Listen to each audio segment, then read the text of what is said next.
Ça sonne, c'est bon, on est rentré, on s'est immergé, on est plongé dans la fête de Sukkot.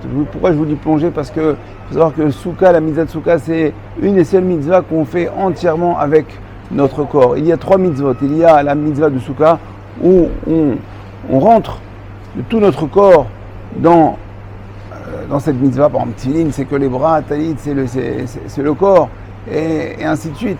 Mais la Souka, c'est tout notre corps. Il y a aussi la mitzvah d'habiter en Eretz Israël, marcher en Eretz Israël, vivre en Eretz Israël. On le fait aussi avec tout notre corps. Et il y a aussi la mitzvah de se purifier, de s'immerger dans un mikvé. Lorsqu'un homme, une femme va rentrer dans le mikvé, elle va rentrer et elle doit rentrer de tout son corps. Donc imaginez une mitzvah, accomplir la mitzvah de Souka en Eretz Israël, c'est une mitzvah kondo, puisqu'on vit en Eretz Israël et dans la Souka. C'est incroyable, on peut remercier Akadosh Baruch Hu. Sukkot Zman Simchatenu, le temps de joie. Alors, c'est intéressant de voir que ce temps de joie arrive immédiatement après les Yamim Noraim, les jours redoutables, après Rosh Hashanah et Yom Kippour. On a des jours où on a pleuré, on a demandé à Kadosh Baruch Hu, on a supplié qu'il nous pardonne, et on était entre la vie, la mort, et immédiatement, c'est Zman Simchatenu. Pourquoi faire suivre immédiatement la joie au Yamim Noraim? Pour nous montrer qu'en fin de compte, pour arriver à une véritable joie, la véritable joie ne peut venir une fois qu'on a compris et qu'on a accepté qui est Akadosh Baruch Hu, qui est le Boré Olam. C'est-à-dire que notre joie, elle va avoir des limites. On comprend que la joie, c'est pas n'importe quelle frivolité, danser, sauter sur les tables, boire, fumer. Non, ça c'est pas de la vraie joie. Ça c'est de la joie en carton. C'est pour faire semblant qu'on est joyeux. Mais la vraie simra que Ramim nous disent, c'est cette joie-là. Une fois qu'on a Yamim Noraim, on a parlé à Kadosh Baruch Hu, on s'est rapproché d'Akadosh Baruch Hu, on s'est purifié, on a été pardonné, à ce moment-là on peut vraiment être joyeux, accomplir une vraie joie. Comme il dit David Ameler, Ivdou, d'un côté il dit Ivdou et Hashem besimcha, servi à Kadosh Baruch Hu avec joie, et Ivdou et Hashem beira, servi à Kadosh Baruch Hu avec la crainte. Alors comment on peut allier la crainte et la simcha? On peut très bien allier les deux. Imaginez que si vous devez rentrer chez un grand ami de Raham, chez un grand tzaddik, rentrer chez Baba Saleh, ou peu importe qui. Alors d'un côté vous êtes très content de pouvoir rentrer chez lui, le rencontrer, mais d'un côté vous avez la crainte. C'est comme ça pour vrai qu'on doit avoir notre servir à Kadosh Baruch Hu. Mais la simcha, ce n'est pas un accessoire dans l'accomplissement des mitzvot. Elle est essentielle. Le Rambam il dit justement dans Ilchot Souka que toute mitzvah qui n'est pas accompagnée de joie, la mitzvah n'a pas été accomplie dans sa shlemut, dans son entité. Et ne pas oublier que Parashat Kitavo, qu'on a lu il y a quelques semaines, là-bas il y a 98 klalot, 98 malédictions, une plus dure que les autres. Et la dernière vient nous dévoiler pourquoi ces 98 malédictions sont arrivées. Parce qu'on n'a pas servi à Kadosh Baruch Hu avec joie, parce qu'on n'a pas servi à Kadosh Baruch Hu avec la simcha.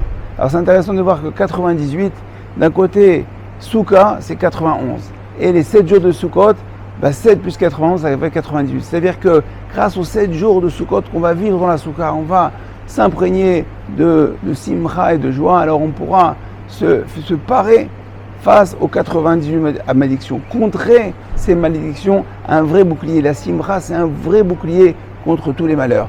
On voit d'ailleurs, on va parler un petit peu de la Megillah d'Esther, de Purim, bien qu'on soit dans la Souka et qu'on a déjà lu la Megillah il y a quelques mois, mais s'il faut rappeler que Esther va inviter Achashverosh à un dîner aux chandelles, un dîner à tête-à-tête, mais elle va aussi inviter Haman. Haman, très content, très heureux de participer à ce Mishté, mais ni Achashverosh ni Haman ne connaissent en fin de compte le vrai secret pourquoi Esther va les inviter. Esther arrive au Mishté, donc Achashverosh demande « Qu'est-ce que tu veux ma reine ?» et elle lui dit immédiatement « Revenez demain pour un nouveau Mishté ». Rav Dessler vient nous dévoiler quelles sont les intentions, pourquoi Esther fait un Mishté pour réinviter un autre Mishté. Elle nous dit tout simplement parce qu'Esther voulait en fin de compte faire tomber Haman, voulait accuser Haman. Mais Haman à ce moment-là était joyeux, il était plein de simcha. Attendez, il était invité par le roi et la reine. Il était tellement joyeux, sa joie était débordante. Rav Dessler nous dit quelqu'un qui est joyeux, Esther voit que ça, que quelqu'un est joyeux, il ne peut rien lui arriver. On cherche souvent des ségoulottes contre le Haïnara, on se demande pourquoi il nous arrive ça, et telle chose et telle chose. Alors on se met plein de poissons, des yeux, des hamsha. Mais Rabotai, hamsha sont les mêmes lettres que simcha.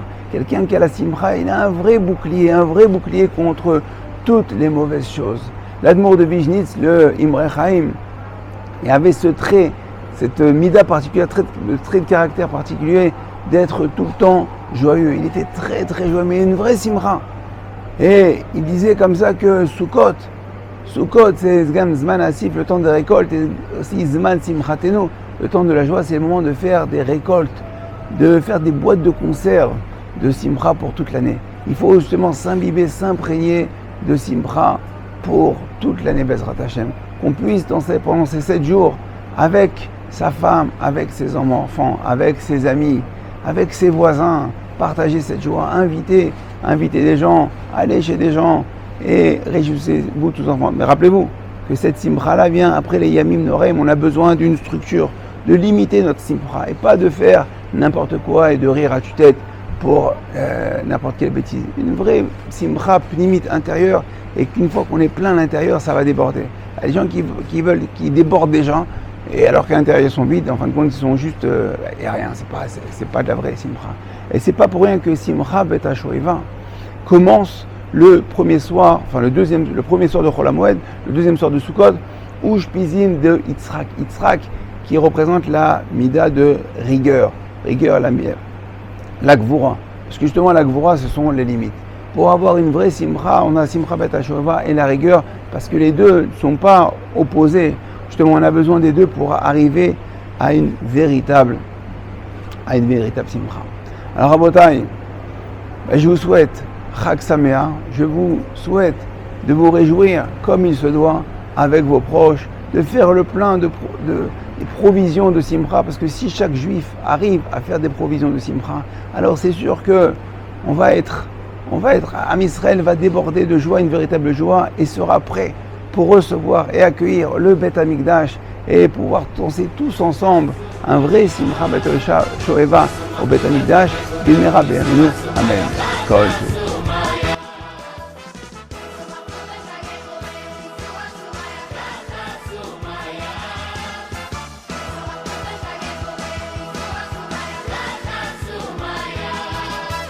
ושמחנו בחגיכם והוא ישוח שמח